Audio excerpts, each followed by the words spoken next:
Nzula Makosi anawakilisha. Sasa unajua kwamba kumekuwepo na watu ambao wakati kulifanyika maandamano mwaka 2024 waliweza kukamatwa na wakafunguliwa mashtaka kwa sababu ya maandamano.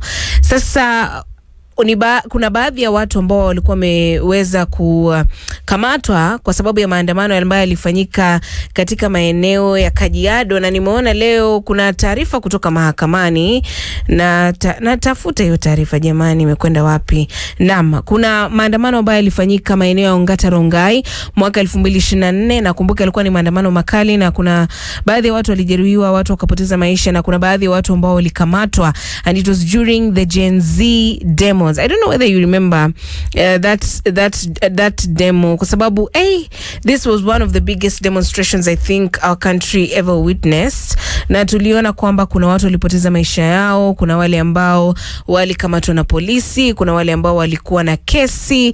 Sasa mahakama ya Ngong imeweza kuachilia huru vijana 50 waliokamatwa Ongata Rongai, Kajiado wakati wa maandamano haya ya Gen Z. Sasa inasemekana kwamba kuna baadhi ya sababu ambazo zilisababisha wao kuweza kuachiliwa, na inadaiwa kwamba hakimu alitupilia mbali kesi hiyo baada ya upande wa mashtaka kushindwa kuleta mashahidi. Bila ushahidi, mashtaka ya kushiriki maandamano dhidi ya ule mswada wa kifedha mwaka 2024 yalikosa msingi.